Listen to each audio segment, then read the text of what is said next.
Meus irmãos, nós que ficamos aqui, vamos abrir a palavra de Deus, inicialmente em Mateus capítulo 5. Mateus capítulo 5.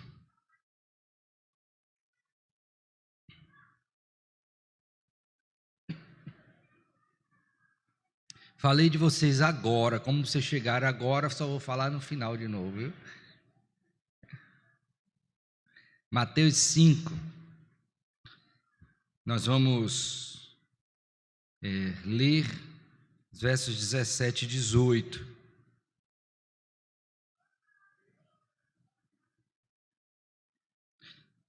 A gente finalizou a questão de culto, que era o capítulo de número 21.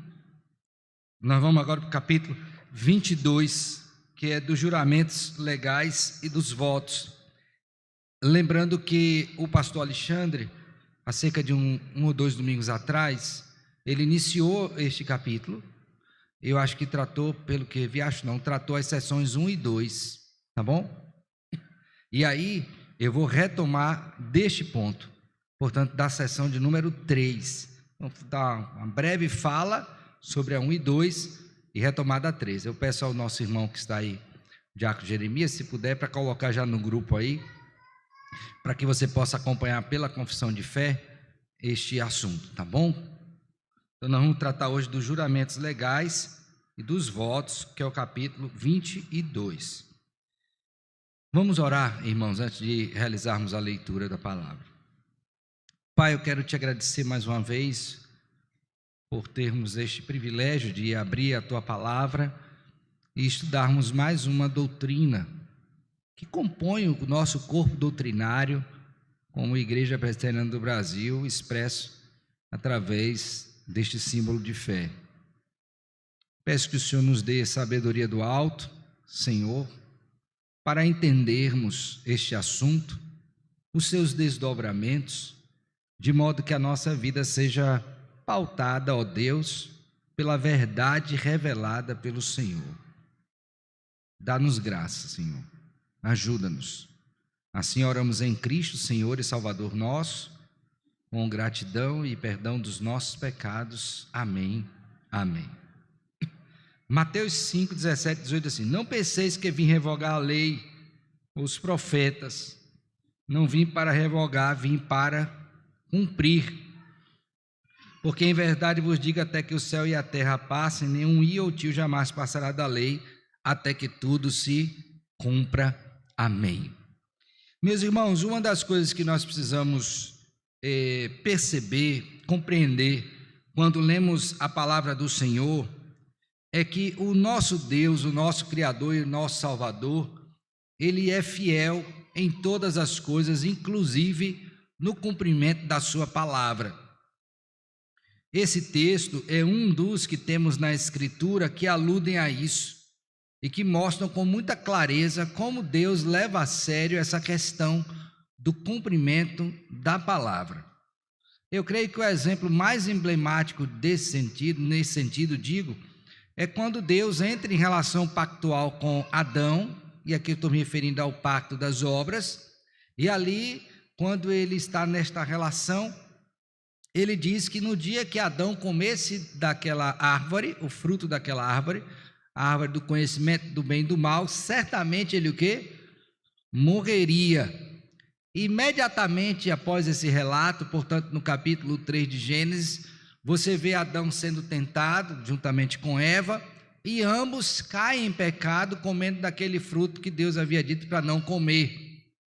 E você vai observar na leitura daquele texto que aquilo que Deus prometeu, segundo a sua palavra, aconteceu imediatamente com Adão e também com Eva. E nele, Adão, com toda a humanidade. A outra coisa que você vai observar ali também naquele texto, já no capítulo 3, verso de número 15, é que Deus naquela situação também já aponta qual é a solução definitiva para o seu povo em Cristo Jesus. E ali ele faz mais uma promessa, dizendo que haveria de enviar aquele que seria descendente da mulher, e que esmagaria a cabeça da serpente e que esta lhe feriria o calcanhar. E mais uma vez você vê a palavra de Deus sendo cumprida quando Cristo, que era essa promessa, vem ao mundo exatamente para cumprir a palavra do Senhor. E o dano pessoal disso é muito grande. Você imagina o que é Deus, segundo o que temos em Filipenses capítulo 2, de 5 a 10, vir ao mundo se humilhar para cumprir a sua palavra. Então esse é o padrão que nós temos na Escritura Sagrada. O apóstolo Paulo também, quando vai falar para os crentes em Corinto, alerta-os no capítulo 6, que nas relações estabelecidas entre os homens, muitas vezes é necessário que, por um benefício maior, a gente inclusive aprenda a sofrer o dano. Então, quando nós ajuntamos todas estas coisas e olhamos para a Escritura, portanto, para contemplar a questão dos votos e dos juramentos legais, como cristãos nós precisamos entender a seriedade disso. Nesse sentido, portanto, na seção 1 da Confissão de Fé, neste capítulo, eu queria que você já abrisse e acompanhasse, que eu vou fazer a leitura dela aí, é dito o seguinte, que o juramento, quando lícito, é uma parte do culto religioso pelo qual o crente, em ocasiões necessárias e com toda a solenidade, chama a Deus por testemunha que assevera ou promete. Pelo juramento, ele invoca a Deus para julgá-lo segundo a verdade ou falsidade do que jura. Então veja, aquilo que seria o ápice da nossa vida como cristãos, que é o culto ao Senhor, esse culto tem dentro dos seus atos, né, dos seus elementos, o momento em que você pode fazer juramento ou voto legal. E isso é tão importante e sério que Deus de fato considera isso e é inclusive tomado como testemunha deste ato. Eu creio que aquilo que se aproxima de modo mais evidente para nós é quando a gente no culto batiza os nossos filhos. Lembram disso? Ali você faz o quê? Juramentos, não é? Votos ao Senhor no sentido de que você vai cuidar do seu filho. Na verdade, um juramento que você vai cuidar do seu filho. Quando você também vai ser recebido como membro da igreja, que você vai professar publicamente a sua fé, você também faz ali um compromisso formal dentro do contexto de culto, assumindo a seriedade disso e tomando a Deus como testemunha. Então, nós que temos essa perspectiva doutrinária, portanto bíblica, a gente tem que estar ciente disso, que é lícito para o crente, inclusive no culto, fazer juramentos e votos diante do Senhor e diante dos homens e das autoridades constituídas pelo Senhor. A seção 2, que também vocês já viram, aqui eu vou passar rapidamente, diz que o único nome pelo qual se deve jurar é o nome de Deus, nome que se pronunciará com todo santo temor e reverência. Jurar, pois, falsa ou temerariamente por este glorioso e tremendo nome, ou jurar por qualquer outra coisa, é pecaminoso e abominável. Contudo, como em assuntos de gravidade e importância, o juramento é autorizado pela palavra de Deus, tanto sobre o Novo Testamento como o Antigo. O juramento, sendo exigido pela autoridade legal, deve ser prestado com referência a assuntos que sejam igualmente legais. Então, veja, quando você vai fazer este juramento, você toma Deus como testemunha e jura pelo nome do Senhor. E isso deve ser feito, segundo o que vocês já viram, com temor e reverência. Então, todo homem, quando pensar em um juramento ou voto, ele tem que entender a seriedade do que está fazendo, tá? E isso é muito importante. Eu até, quando estava lendo essa sessão, relembrando, eu fiquei também trazendo à memória aquela época de criança, né? Que quando os meninos ficavam brincando na rua, inclusive eu também, sem discernimento na época, ia fazer algum juramento e sabia que não ia cumprir, aí fazia o quê? Não estou dizendo que isso é certo não, estou dizendo o que a gente fazia, tá? cruzava os dedos assim escondido, os mais sabidos estavam com os pés calçados, cruzavam o dedo do pé para que ninguém visse, porque julgava ele que ao fazer isso, mesmo jurando em nome de Deus, esse ato, de alguma forma anularia esse juramento e tiraria a seriedade de vida. Impossível isso, tá? Mas para você ver a concepção que naturalmente o ser humano tem da seriedade do que assumir um compromisso. Então, mesmo na impiedade, mesmo sem conhecimento da verdade, e é possível que ainda hoje alguns façam, infelizmente, falta de conhecimento, cruza o dedo achando que não vai ter problema nenhum, porque isso seria um antídoto para esse juramento ou voto precipitado. Mas o que somos instruídos segundo a Escritura é que não é assim. Há uma seriedade quando nós fazemos, e não importa se você cruza os dedos, cruza os 10, não importa se você cruza os braços, qualquer coisa que você fizer, a seriedade da sua fala, do seu compromisso diante de Deus. E aqui eu quero fechar essa primeira parte lembrando que nós temos um claro mandamento que vai falar sobre essa questão da nossa relação com a verdade, que é o 9º mandamento. Então, quando nós vamos estudar o 9º mandamento, que é não dizer o quê? Falso testemunho, você tem ali um mandamento que está diretamente relacionado, e intimamente relacionado, e inseparavelmente com a verdade. Então, há um item na lei do Senhor, a lei moral, que permanece para nós hoje, que trata exatamente desse aspecto da verdade. Então, você não pode fugir disso. Tudo que você for falar, qualquer voto, qualquer juramento que você for fazer, você tem que entender que está fazendo diante de Deus, e o pressuposto ali é o quê? A verdade. A verdade. Dito isto, irmãos, nós vamos hoje para a sessão que é o nosso interesse estudar. Por favor, vá agora para a terceira sessão. E o tópico que eu quero destacar aqui é que todo juramento, nessa sessão, deve ser prestado com profunda reflexão. Todo juramento deve ser prestado com profunda reflexão sobre a gravidade de suas implicações. Primeiro vimos que o juramento é sério, eu tenho que refletir isso. Mas eu tenho também que refletir sobre o quê? As implicações dos meus juramentos. O que isso vai redundar para a minha vida? E aí a nossa terceira sessão fala sobre isso. Vamos ler aí como está? Diz assim, quem vai prestar um juramento, ou seja, ninguém é obrigado, mas quem vai prestar,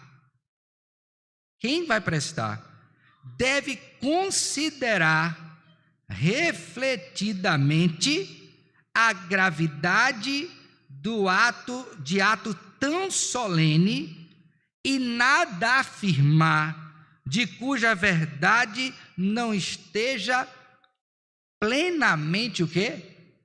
Persuadido. Então, se eu vou fazer um juramento, eu tenho que estar certo de que aquilo que eu vou jurar é tão somente o quê? A verdade. A verdade. Então, vamos pensar aqui, é um juramento que eu acho que a maioria dos que estão aqui já fizeram ou vão fazer. Quando nós fazemos um juramento no casamento, vamos casar, a gente vai fazer um juramento, não é? Então, no ato do casamento, tem toda a liturgia ali, não é um sacramento, é bom que se diga, mas tem um momento em que você coloca o oficiante, o noivo diante da noiva, e eles fazem um para o outro um juramento. Quando eles fazem esse juramento, eles têm que entender a gravidade das implicações daquilo. Então ele vai prometer que vai viver com aquela mulher e ela vai viver com aquele homem. Aí vai dizer as situações, na saúde e o quê? Na doença. Na pobreza ou na riqueza. Não é isso que vão dizer? Você começa a prometer uma série de coisas. E que você vai cuidar daquela mulher e ser a ela o quê? Fiel, Ainda coloca um limitador temporal. Até, veja só a seriedade disso. Até que a morte ou que Cristo de alguma forma volte. Você promete isso. E quando você faz aquilo, você está diante de testemunhas e diante da grande testemunha que outorga autoridade para a autoridade competente fazer aquele casamento. Logo, quando eu faço isso, do que eu tenho que estar consciente? A gravidade de que eu estou persuadido que é verdade que eu vou fazer isto e que a pessoa vai fazer também. Isso é sério? Muito, não é? Muito sério. Mas aí vem a primeira aflição conjugal, porque elas virão, né? E aquele juramento feito, parece que ele não é trazido à memória no termo de pensar na gravidade deste ato. Porque se eu tomo a Deus como testemunho e não cumpro aquilo que eu estou dizendo, o que é que eu devo esperar, irmãos? O que é que eu devo esperar se eu prometo e não cumpro? As sanções decorrentes do compromisso assumido. Porque este é o padrão refletido a partir do Senhor. Lembra que eu comecei em Gênesis? Deus prometeu e disse: não, como dia que comer, certamente o quê? Morrerá. Esse padrão é aplicado em todos. Então eu não devo esperar fazer um juramento, não cumprir e achar que está tudo ok, que está tudo resolvido, que é tudo muito simples. Não é assim. Nunca foi e nem será. Para alguns, infelizmente, a coisa é feita com banalidade, mas para nós não pode ser. Por isso que, continuando na nossa confissão de fé, é o que ele disse: olha, eu devo, considerando a gravidade, eu devo me obrigar tão somente por aquilo que é justo, veja que ele qualifica. Eu não devo me obrigar por aquilo que é injusto, mas por aquilo que é justo e bom, e que tem como tal, e por aquilo que pode estar resolvido a cumprir. Então eu não vou me comprometer com aquilo que eu digo já de antemão, não vou fazer isso. Mas para me livrar, eu assumo o compromisso. Não faça isso. Você precisa refletir sobre a gravidade disso. Por isso que ele diz: é porém pecado prestar juramento concernente a qualquer coisa justa e boa, sendo ele exigido pela autoridade o quê? Legal. Até uma autoridade legal, se exige de você prestar juramento e você não faz, você está pecando. Então vamos supor que você é levado a um tribunal, e nesse tribunal você precisa jurar que vai falar a verdade, e você se nega a fazer, você está pecando, sabendo da verdade. Ok? Abra a sua Bíblia aí, por favor, 2 textos. Primeiro, Jeremias, não o diácono, o profeta, capítulo 4, versos 1 e 2. Jeremias 4, 1 e 2. E depois vamos abrir em Neemias 5, 12, tá? Então, Jeremias, capítulo 4, versos 1 e 2. Olha o que é dito, se voltares, ó Israel, diz o Senhor, volta para mim. Se removeres as tuas abominações diante de mim, não mais andarás vagueando. Lembre que Jeremias é o profeta que viu de perto a aflição de Israel. Então o tempo todo clamou: volta Israel, volta ao teu Senhor. Então Deus falando para o povo. Diz assim: se jurares pela vida do Senhor, agora observe bem a qualificação, em verdade, Veja que o contexto que eles viviam é que eles tinham jurado e não tinham cumprido. Então, se vai voltar, jura em quê? Em verdade. Então, o juramento precede, é baseado em quê? No compromisso com a verdade do que está sendo jurado e a verdade da intenção de cumprir. E isto é grave. Eu estou assumindo isso. Não é só verdade que eu estou dizendo, mas é verdade é verdadeira a minha intenção de cumprir o que eu estou dizendo. E ele prossegue: em verdade, em juízo e em o quê? Justiça. Então ele qualifica triplamente a verdade, o juízo, que é a capacidade de entendimento, e a justiça, que é a retidão. Então você tem que julgar por aquilo que é verdadeiro, que está fazendo com discernimento e que está comprometido com um proceder o quê? Reto. Aí ele diz: se fizer isso, então nele serão benditas as nações e nele se o quê? Glorificarão. Então veja a qualificação do juramento: verdade, juízo e o quê? E justiça. Está claro isso aqui? Alguma pergunta? Vamos agora para Neemias, livro de Neemias, capítulo de número 5. Lembre que o contexto do profeta de Neemias, né? Profeta do Senhor também, a despeito de ser governador, mas ele está o contexto de restauração do povo, está voltando da terra do cativeiro para a terra prometida e atuando na reconstrução dos muros, tá? E aí, uma das coisas que ele percebe é que aquele povo que deveria, que era do povo, estar cuidando dos seus irmãos, não estavam fazendo isto. Pelo contrário, estavam se apropriando da miséria alheia, não é? Dos seus conterrâneos, e oferindo lucros a partir da miséria do outro. Neemias percebe isso e os coloca diante daquela situação para eles tomarem uma decisão. Então vamos ver o que é que vai ser feito, tá? Neemias capítulo 5, verso de número, vou ler a partir do 10, tá? Também eu, meus irmãos e meus moços, lhe demos dinheiro emprestado e trigo, demos de mão a esse empréstimo. Restitui-lhes, hoje vos peço, as suas terras, as suas vinhas, os seus olivais, as suas casas, como também o 100º do dinheiro, do trigo, do vinho, do azeite, que exigistes dele. Então responderam, diante da maldade, Neemias diz: façam isso. Aí eles vão dar a resposta: restituir-lhes-emos e nada lhes pediremos. Faremos assim como dizes. Então chamei os sacerdotes e os fiz o quê? Jurar que fariam segundo o quê?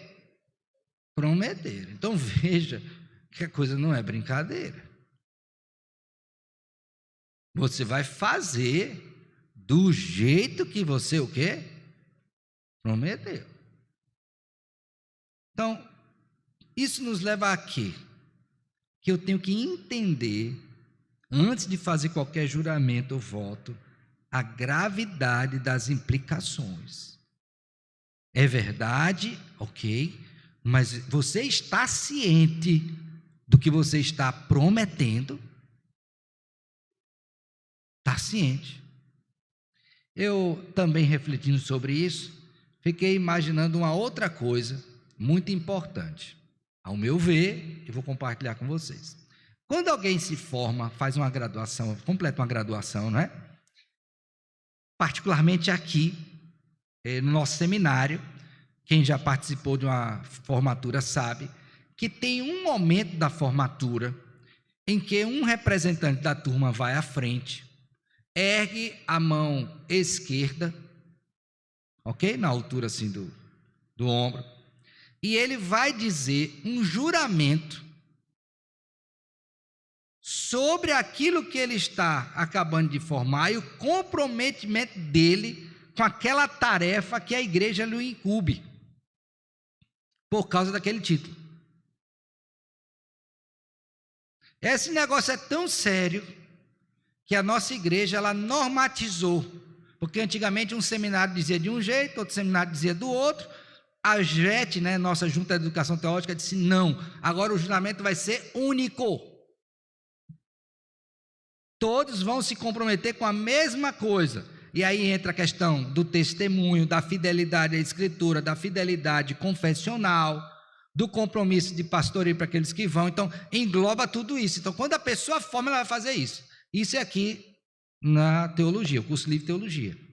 Mas você, quando forma, que vai graduar, não tem também um juramento da sua profissão?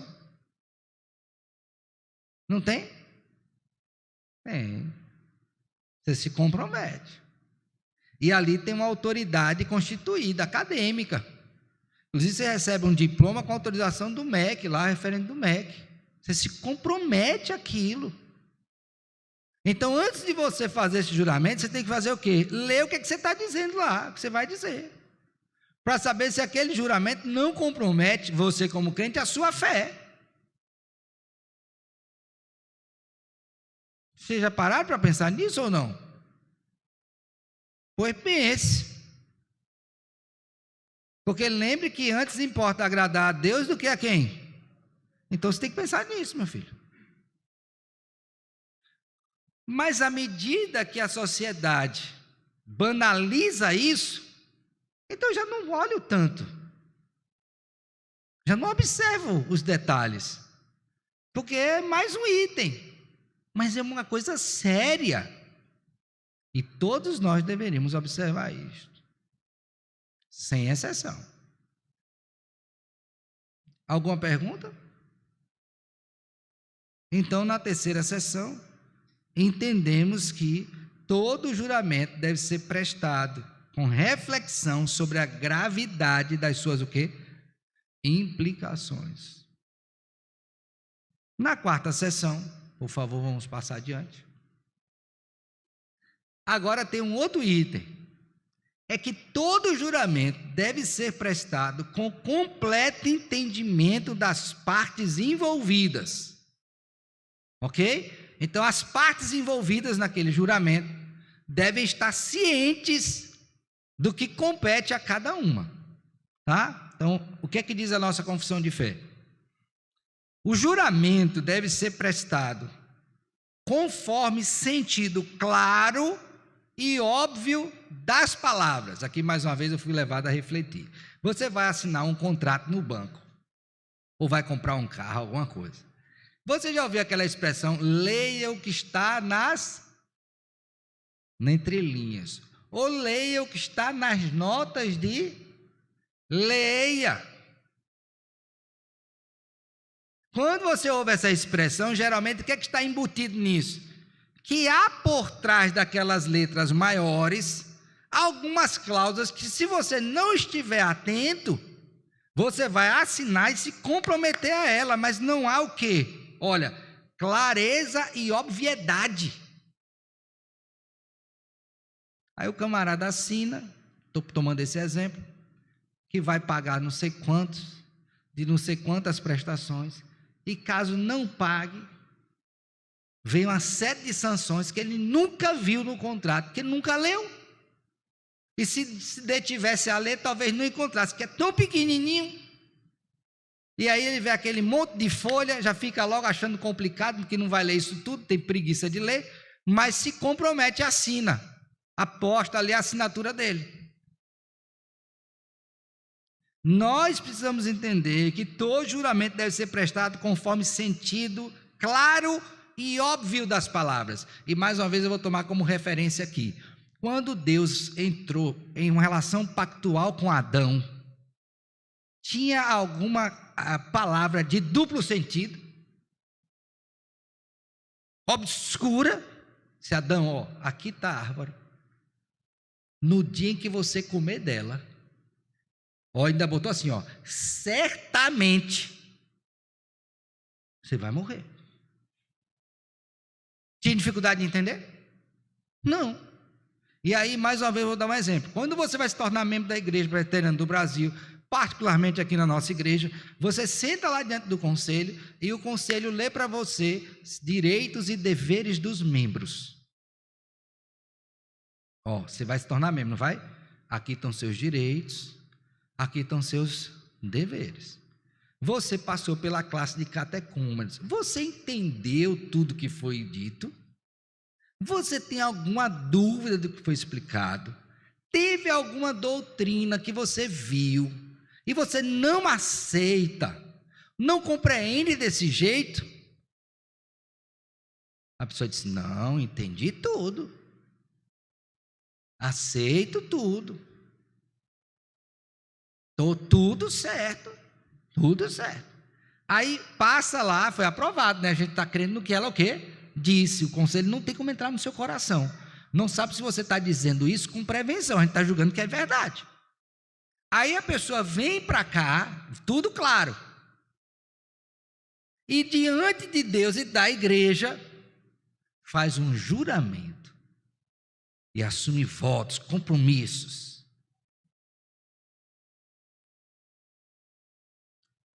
Mas foi tudo claro. Tem uma expressão, né, que a gente usa. Diz assim: o acertado não sai o quê? Já ouviram isso? Não sai caro. O acertado não sai o quê? Caro. Então todo juramento deve ser claro e óbvio, sem equívoco ou restrição mental. Olha isso, irmãos.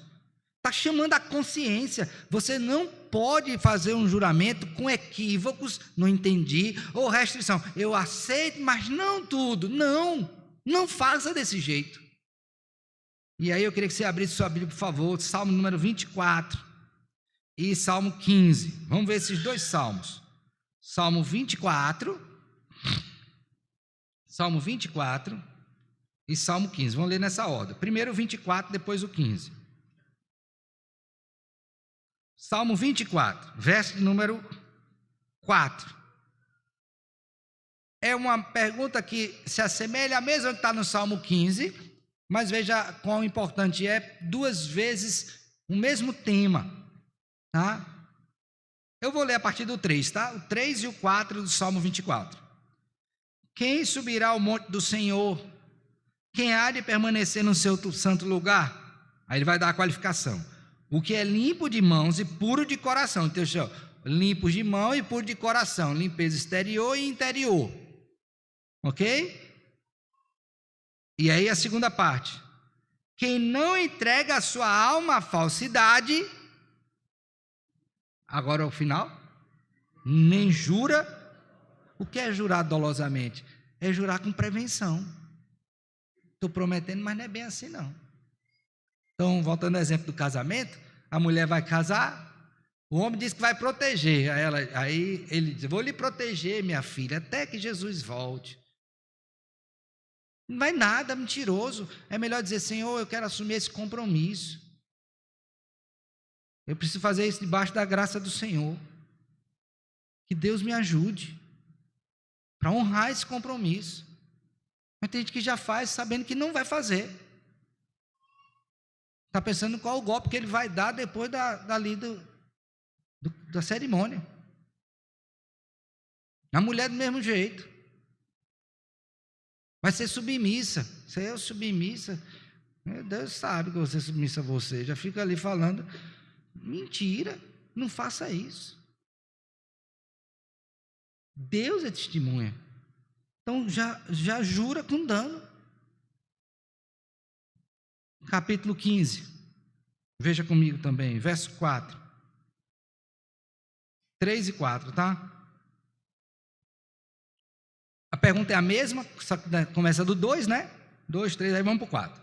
O que a seus olhos tem por desprezível é o réprobo, mas honra os que temem ao Senhor. Agora a parte última.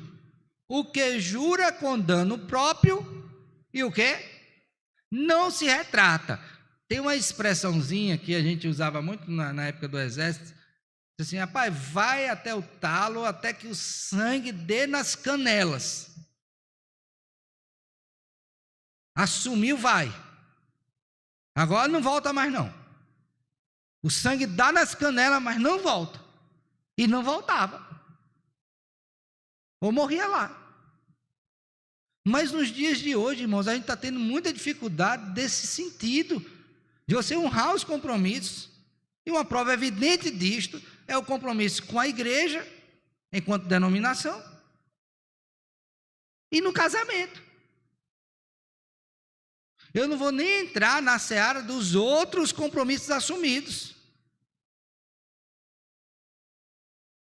Então pare para pensar sobre isso e entenda que quando você vai prestar um juramento, você tem que entender a clareza, a obviedade das palavras, que não há equívoco nem restrição mental. Você está entendendo tudo que você está fazendo. Tem dúvida sobre isso?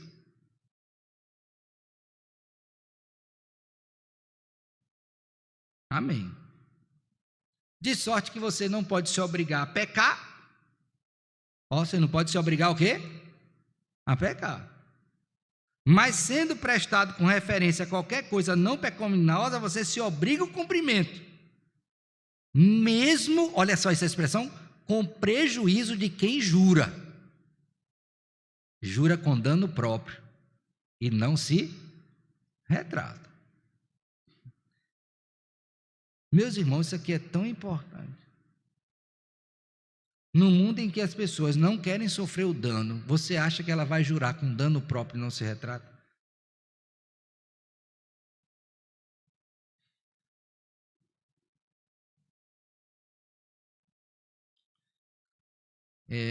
Eu vou falar num assunto aqui, eu peço que você veja com muita atenção. Eu não sou jurista, mas é uma coisa que tem me incomodado há muito tempo. Depois, se alguém puder me explicar melhor, me explique, mas é uma coisa que me incomoda. Você já ouviu falar de revisional, quando a pessoa faz um contrato? Já viu falar disso? A pessoa vai no banco, compra um carro, um bem, e aí ela faz. Na hora de comprar, ela compra. Ela não está pensando como é que vai ser. Aí, no andamento do financiamento, a corda chega aqui, e o recurso que ela tem não é vender o bem ou outro. Ela entra na justiça, estou falando aqui de modo geral, para fazer uma revisão dos valores cobrados. Minha pergunta para você, crente, é a seguinte: no dia que você foi assinar, você não leu? Eu não estou dizendo que eu concordo com juro abusivo, não estou entrando nessa seara. Eu não estou dizendo que não haja exploração, porque há, e nós sabemos disso, institucionalizada. Mas eu estou dizendo que você, como crente, tem que ler antes. Porque você pode estar incorrendo num erro. Vai pela via da legalidade, mas esquece que nem tudo que é legalizado é moral. Pense nisto. Até agora, conversei com os dois advogados e a explicação que me deram foi a mesma. Minha pergunta foi sempre a mesma. Mas eu, quando assino, não devia ler? Eu não devia prever isso? É diferente de alguém que chega assim, ó, eu assumo que eu assinei errado, é meu compromisso. Eu quero que você me proponha aí uma nova forma de pagamento. É diferente de você colocar como se houvesse dolo da outra parte, antecedendo o contrato que você assinou. Clareza, obviedade, sem equívoco ou restrição mental. Cuidado com isso. Às vezes as coisas estão dando errado na nossa vida e a gente não está sabendo por quê. E se botasse a cabecinha no travesseiro, veria que parte disso pode ser exatamente porque nós temos assumido compromissos para os quais não estamos devidamente preparados, cientes das implicações. Porque isso aqui não vale só para casamento e para compromisso com a igreja, não. Isso aqui é para a vida. Então pense sobre isto. Pense bem.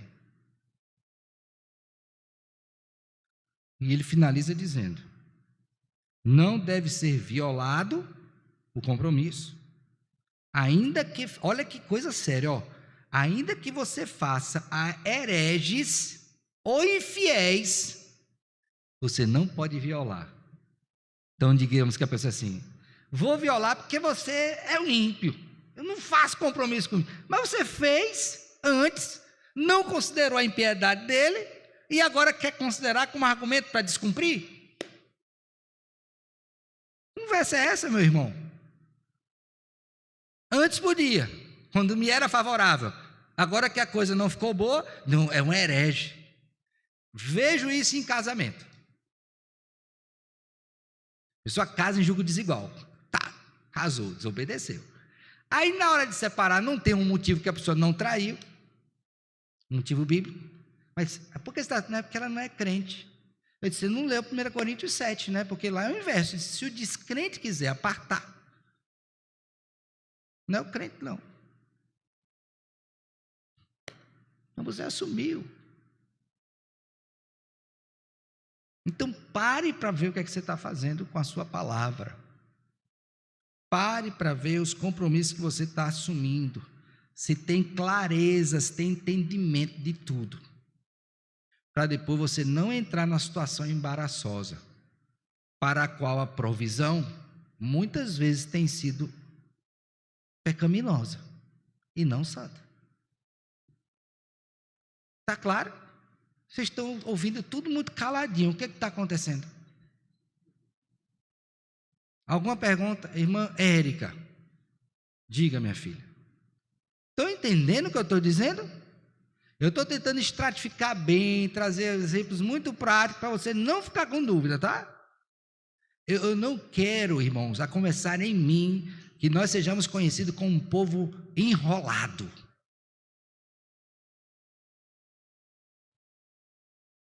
Você entendeu o que eu disse? A linguagem foi clara?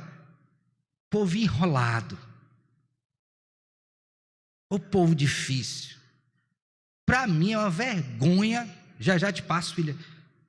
Pai, eu não quero fazer negócio com crente. Isso é uma vergonha. O crente deveria ser o cliente que todo mundo queria ter. Pela fidelidade, a ponto de sofrer o dano, mesmo se estiver negociando com ímpio. Tragédia é isso, irmãos. É uma vergonha para mim e para você deve ser também. E isso está associado exatamente a esse compromisso com a palavra. O sangue dá na canela, nas canelas, mas cumpra. Cumpra. A não ser que seja um pecado. Mas se não for, cumpra. Diga, irmã Érica. Bom dia, pastor. Bom dia. Minha dúvida é no Salmos 15. Salmos 15. 15, ok. O cidadão dos céus. Quem, Senhor, habitará no teu tabernáculo? Quem há de morar no teu santo monte? E aí dá as características desse cidadão, né? No versículo 5 fala: o que não empresta o seu dinheiro com usura. Ok.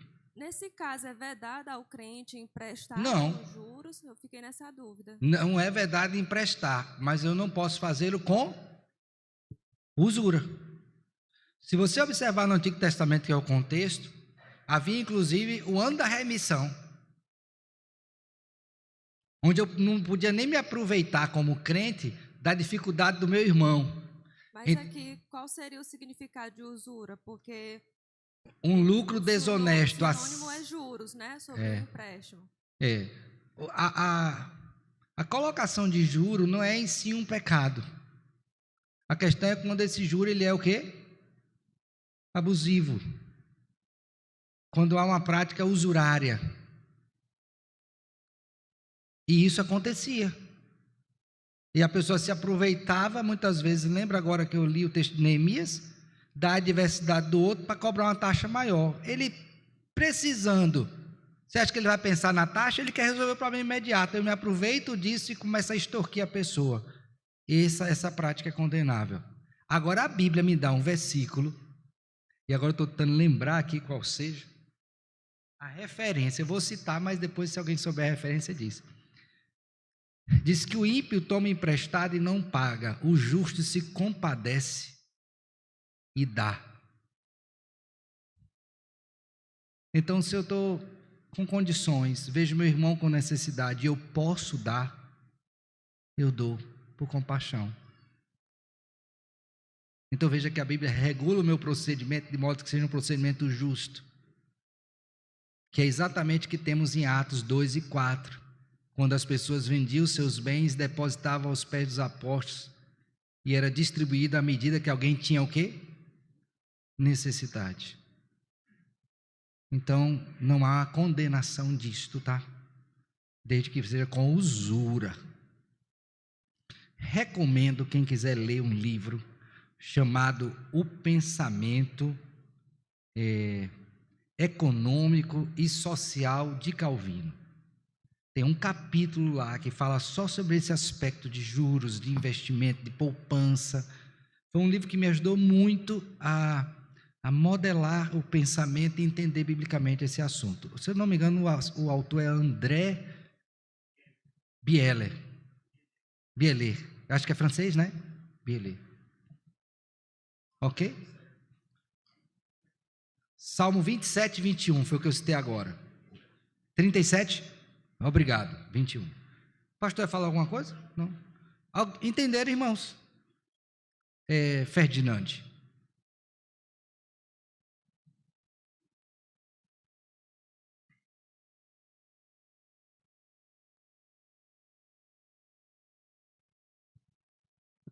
Bom dia a todos.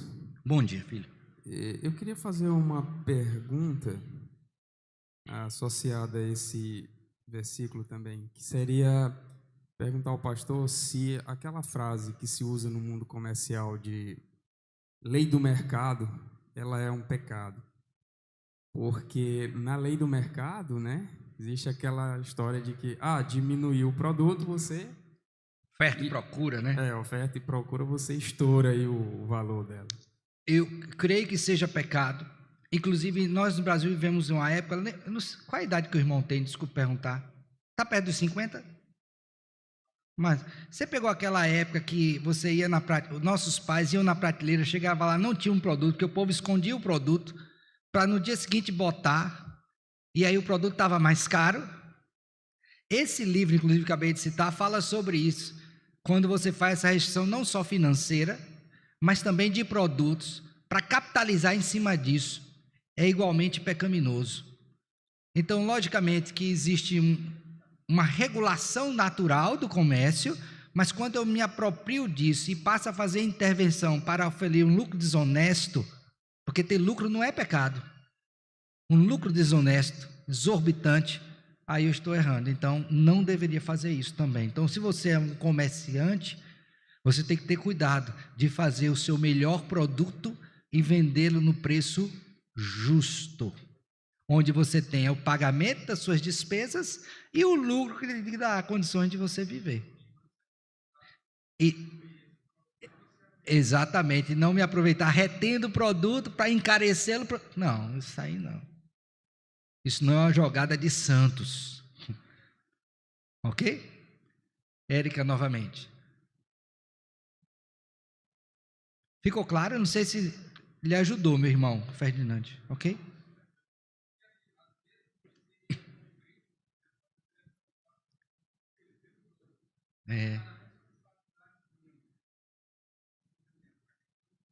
Combustível, por exemplo, né?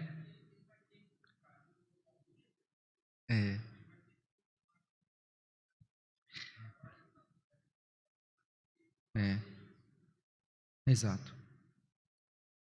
Diga, filha. Sobre essa questão de reter os produtos para vender mais caro no dia seguinte, até hoje fazem isso, né? Até hoje o quê? Até hoje fazem isso. Fazem? Inclusive com combustível, né? Pastor, bem breve, sobre essa questão do lucro, a minha opinião, quando eu ganho algo, eu não acho certo vender, porque se eu não paguei, qualquer valor que eu venda, mesmo que seja R$1, é um lucro, né? Agora, se eu comprei, eu posso vender.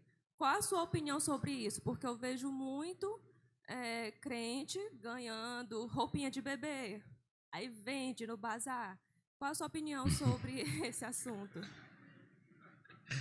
Eita, se tu quer ouvir minha opinião, eu vou lhe dizer aquilo que é princípio bíblico, tá? Mais bem-aventurado é dar do que o quê? Receber. Uma vez que eu dei algo a alguém, né? Eu dei um presente para a Rilze. Se eu dei para ela, é dela.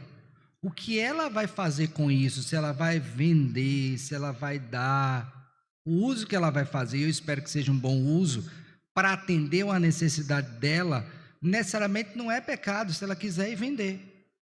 Porque, por exemplo, vamos supor que ela vai ter um bebê, não estou profetizando, viu isso? E aí ela ganhou um bocado de roupinha de bebê porque as pessoas souberam.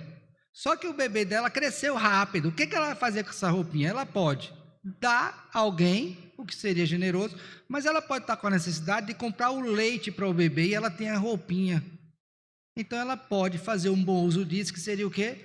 Vende aquela roupa que ela não vai usar mais, já que ela tem uma necessidade de alimentar aquele filho, o que é honesto, compra o leite que está faltando. Então, quando eu dei àquela pessoa, eu estou dando para ela gerenciar isso. Agora, o que eu acho, e creio que seja errado, é quando eu peço um recurso para alguém para uma finalidade. Eu pedi para comprar uma Bíblia. Aí eu ganhei o dinheiro da Bíblia e eu compro um microfone. Já uma intencionalidade. Não, aí não. Você pediu para uma coisa, está fazendo outra. Eu digo isso direto para o seminarista. Pediu oferta para livro, aí veio uma oferta. Você pediu para um livro, veio para comprar 100 livros. Aí você pega, eita, veio demais, vou comprar só uns, outros eu compro de roupa. Não, faço não. A oferta veio para livro. Você que é da área de contabilidade, aquela conta é livro. Compre livro. A não ser que você diga para a pessoa que lhe deu, diz, olha, eu pedi, veio mais, eu posso usar esse valor para comprar outra coisa. Agora é diferente se a pessoa diz, eu vou te dar uma oferta, você usa como você achar melhor. É diferente. Isso é um princípio de honestidade, de moralidade. Eu não posso enganar as pessoas e nem achar que estou enganando a Deus. Está claro? Tem pergunta? Tem certeza?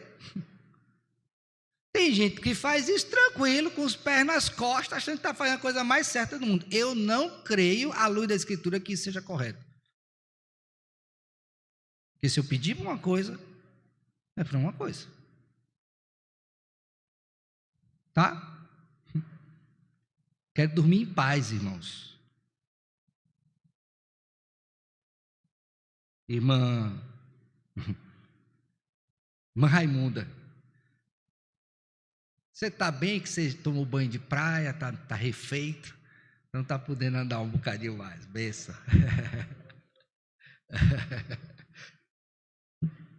Vamos lá, estamos na sessão 4, viu? Com relação à fala de você ganhar algo, e como foi dado um exemplo de uma pessoa que cresce, né, que pode não servir, ou então no caso do bebê que já nasce um pouco grande, e aí aquelas coisas não vão servir. Eu vejo isso de uma forma um tanto delicada. Por exemplo, quando a gente coloca um presente que não serve para mim e nem para a pessoa que ganhou, e aí o que eu vou fazer com ele?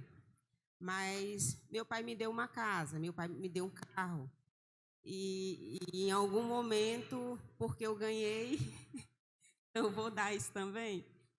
Se a gente for fazer dessa forma, é muito contraditório. Quando você coloca um pouco mais de... eu não estou encontrando a palavra mais correta para expressar o meu sentimento com relação a isso, mas, tipo assim, o presente, ele tem um valor. Tá, aí a senhora está se referindo, desculpa interromper. Se você tem uma relação sentimental com aquilo que foi dado, é uma coisa. Por isso que quando ele lhe deu, é sua responsabilidade gerenciar isso. Se você, por exemplo, acha que quando você recebeu uma coisa, e você recebeu o dado, e você vendeu, e você diz, rapaz, eu vou me encontrar com aquela pessoa, ela vai perguntar o que foi que eu fiz com aquilo, e eu vendi, eu dei. Ela pode dizer, poxa, mas você não gostou? Eu dei para você ficar. Entendeu? Essa relação sentimental você precisa resolver bem com sua consciência. O que eu estou dizendo é que não é pecado.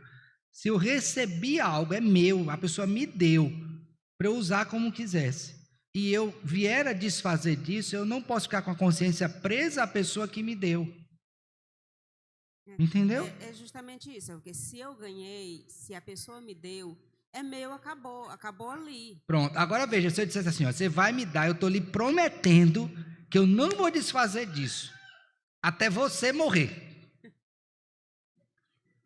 Então, enquanto ela não morrer, eu estou comprometido a ficar com aquilo. Agora, se ela me deu, eu não fiz promessa nenhuma, não fiz voto nenhum de que vou guardar isso, então eu vou ter a responsabilidade de administrar isso da maneira que, à luz da Escritura, eu possa usar e não desonrar a Deus e nem ao próximo. Porque uma coisa interessante, assim, que as pessoas elas pegam muito ao pé da letra. Porque, assim, eu, por exemplo, se eu dou algo ao diácono Jeremias, literalmente, no momento que eu dou algo a ele, acabou ali. Dado é dado. Para mim, ele pode até colocar dentro de um armário da casa dele e esconder e dizer, eu não gostei, mas ele não precisa dizer para ninguém, ou simplesmente dá. Mas essa é a percepção que a irmã tem. Nem todo mundo que dá tem essa percepção. E quem recebe sabe quando a pessoa tem. Fica comprometida. A questão que eu acho é justamente essa. É que nós temos que ter esse sentimento que se você vai dar algo e já saiu de você, aquilo não é mais seu, você não tem mais poder sobre aquilo. Eu também penso desse jeito, irmão. Mas nem todo mundo pensa. E quem conhece o outro um pouquinho e sabe que ele não pensa assim, vai ter dificuldade na hora de dar ou vender. Olha, tem gente que ganha uma roupa e ela fica obrigada a usar a roupa e passar na frente da pessoa para a pessoa ver que ela usou aquela roupa e ela gostou.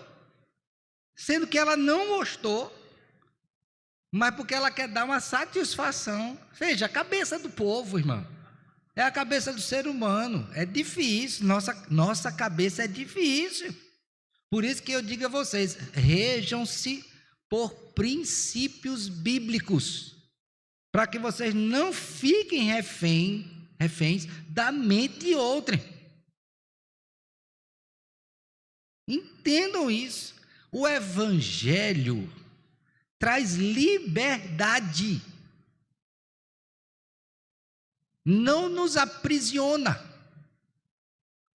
E uma liberdade em amor. Então eu tenho que ter liberdade para dar alguma coisa para alguém e a pessoa ter liberdade de dizer, rapaz, olha, você deu com muita mão, eu não gosto. Eu vou ficar chateado porque ela não gostou? Pelo amor de Deus, irmãos. Poxa, mas eu dei com tanto carinho. Se eu estou recebendo com carinho, mas não é a cor que eu gosto, eu não posso ter o direito de querer uma cor que eu não gosto? Porque senão você vai ficar chateado. Então veja, essa relação nossa tem que nos dar a liberdade de, em amor, concordar e discordar, aceitar, não aceitar, pelos princípios corretos. Vocês estão entendendo o que eu estou dizendo? Vocês vão viver melhor se entenderem as implicações do Evangelho na vida toda. Tem gente vivendo na prisão, cuidado com isso. Inclusive quando se compromete a fazer algo que não era para se comprometer. E depois fica na berlinda. Por isso que tem que ser claro. É isso que você quer mesmo? Tá vendo? Estou lendo. É a palavra, tem algum equívoco? Não. Tem alguma restrição mental? Não. Então pronto. Então faça. Porque se você fizer diferente disso, você vai sofrer. E quem estiver no relacionamento contigo também sofre. Tá? A Érica quer falar de novo. Não é que seja ruim não, tá, meu filho? Eu só estou dizendo que ele vai ter que ir lá de novo.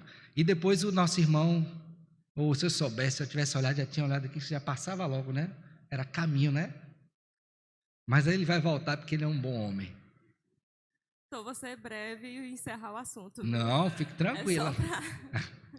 Acho que a irmã talvez não tenha entendido bem.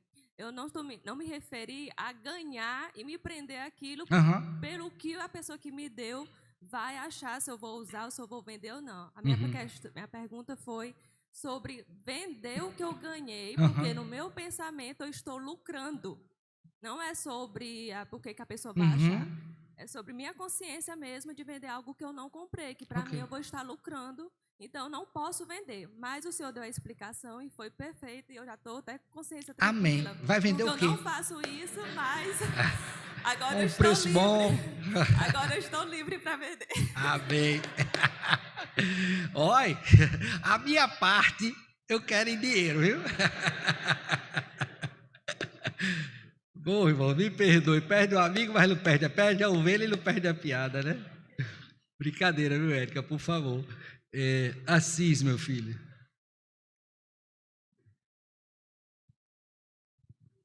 Bom dia.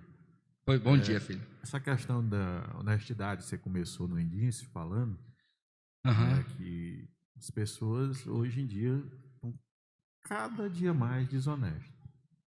Eu lembro que há 30 anos atrás, meu primeiro transporte eu comprei na Promissória. Hoje é algo que nem se usam mais.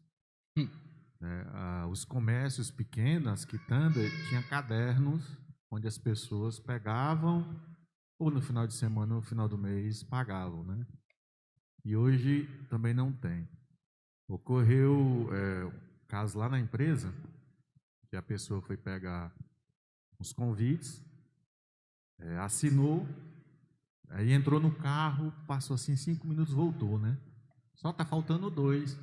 Não, mas você contou aqui e assinou. Não, está faltando 2. Mesmo a pessoa assinando, contando, já teve outro caso que disse, não, aqui não é minha assinatura, não. Não, mas você veio, aprovou tudo, assinou. As pessoas, a cada dia que passa, mais difícil. Estão mais desonestas. Por isso que eu falei e repito. Quem deve ser o melhor cliente da praça? O crente. Se você não é, veja o que está acontecendo. Tem alguma coisa errada. Não é com Deus. Você assumiu o compromisso. Então, o crente deveria ser o cliente garimpado, melhor, que não é. O que está acontecendo? E aí, aproveitando o ensejo, se você não é fiel ao Senhor, a quem você será?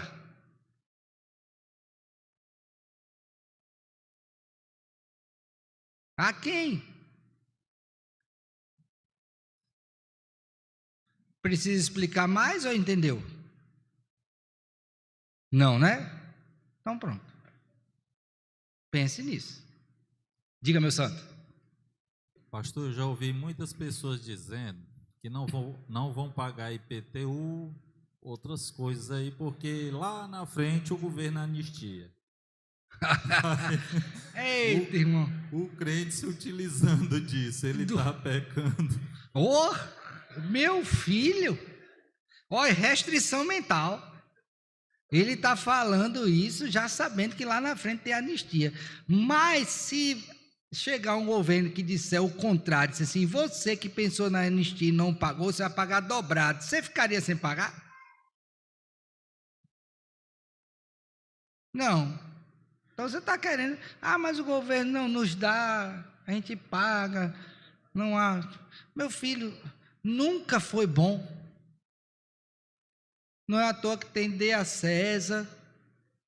O que é de César? Não importa, meu filho. Não importa. Tu acha que eu gosto de pagar imposto de renda? Gosto não. Mas tem que pagar. Tem que pagar. Fazer o quê? Uma vez eu fui dizer isso ao reverendo Roberto Brasileiro, ele disse, então vamos orar para você ganhar menos, está pagando muito? Você quer pagar menos, você ganha menos. Não tem um teto que não paga? Pronto, você pega. Aí eu ouvi aquilo, engoli seco e entendi. Fazer o quê? Tem que pagar. Não tem o que reclamar. A gente vai ficar por aqui hoje por causa do horário. Domingo que vem, nós retomamos sessão 5 e 6. Porque eu assumi o compromisso que eu vou terminar 10h30. Aí passei 5 minutos. Tem alguma coisa? Fala? Tem alguma fala? Alguém tem? Está tudo entendido? Gostaram do que aprenderam? Ficou clarinho? Amém. Tem alguma fala?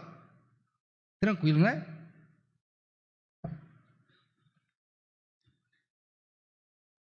Então vamos pedir a Deus que nos ajude a cumprir a nossa palavra.